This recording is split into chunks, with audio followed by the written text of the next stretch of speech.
as leaders, it seems we have some responsibility to help our teams do this as well, to create an environment where there's accountability around growth.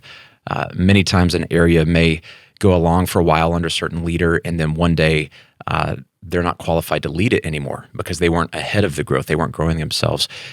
It can get kind of sticky to get other people to grow themselves, yet we got to create this environment. How do you navigate? I mean, I'm saying like broader than your B2C board. How do you instill this culture of personal development, making sure that people are on track to grow?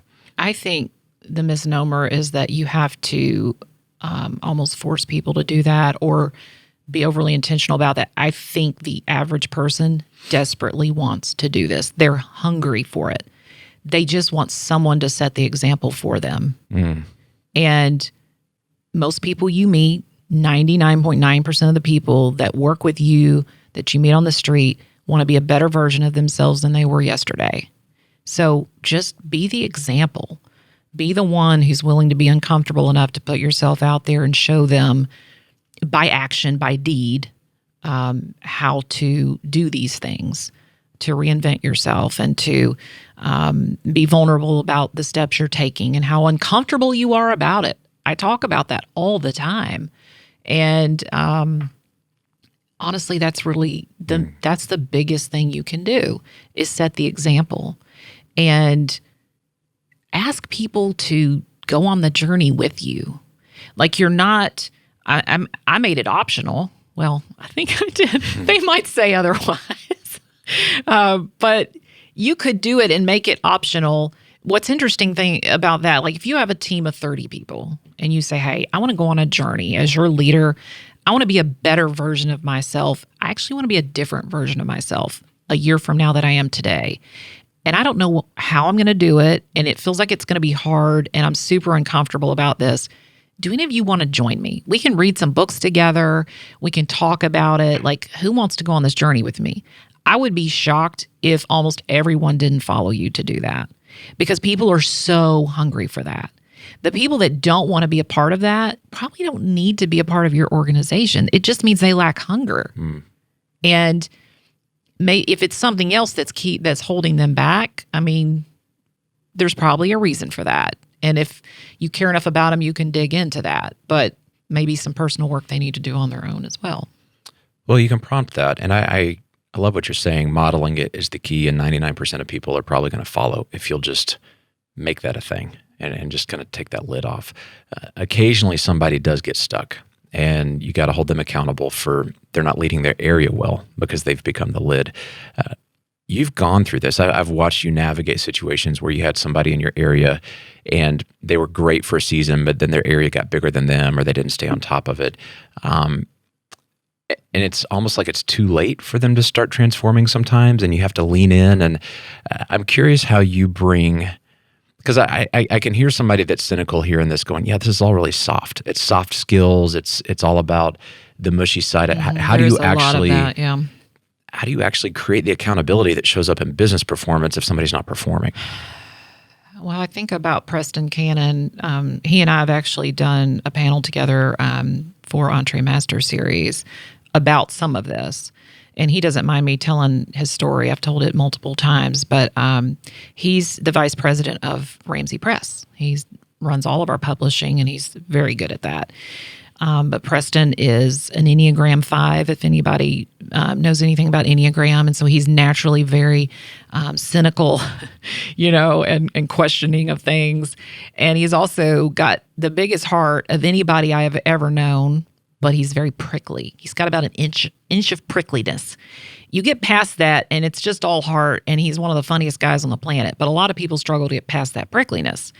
And what was happening, several years ago is that the folks that worked with him on his team, like creative and web development, a lot of the folks that make things that were a big part of creating the books that he's overseeing the publishing of, were really struggling to get along with him. Because the way he would lead meetings and the way he would interact with them was just, it was too abrasive, and it was too, I call it prickly. That's our funny term we use. And I kept talking to him about it, and he just wasn't getting it. And I knew he cared about them, but he wasn't changing the way he was interacting with them. And I finally sat him down one day and I said, hey, so this has to stop so you can keep working here. Do you hear me? He was like, okay. And I said, listen, would you be willing to just spend a year going on a journey with me? Let's figure out what's going on here because we have to fix this. He was like, I'll do it. So we both studied, well, two things. One of the things we did was we each studied, I'm an Enneagram 4, he's a 5. We studied how those two numbers work well together and how they struggle. That was super revealing. The other thing was every time we met, I would give him one or two things to go journal about, like specific questions or topics. And so he would go and he would spend, he put in the work. He really did. He would journal about these things. Then he would come back and he would literally read his journal to me, which if you know an Enneagram 5s, like that's huge for him to open up to me that way. But he loved this place so much, loved his job so much. He was like all in.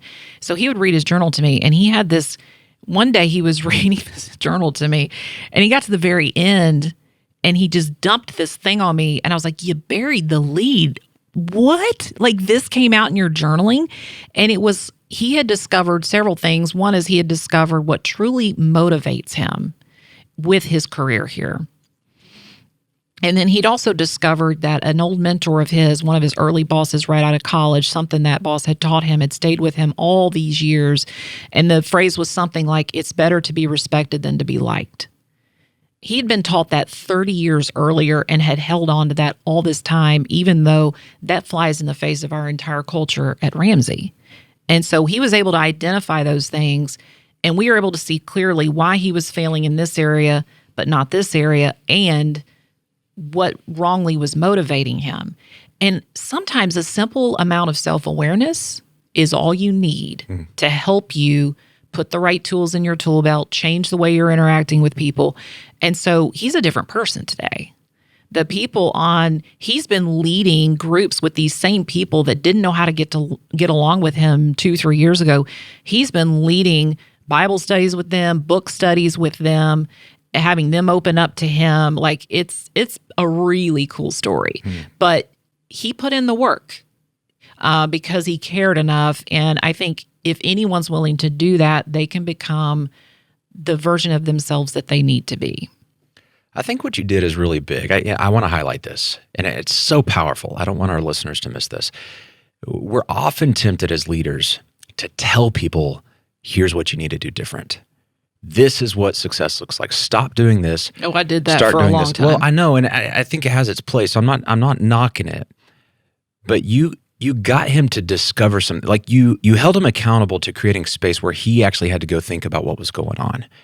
And I have found that it's way more powerful if you get someone to arrive at their own epiphany versus trying to give it to them. Yes. It's so different. Now, you got to hold them accountable. You got to guide them. But you didn't just say, here's what you now need to do. He had to go figure out. Like that self-work is so critical for it to actually stick with people, for them to get it. I had reached a point in leading him that I was like, I've got nothing left. I've tried to, knock his head against the wall for 2 or 3 years at this point. I have nothing left.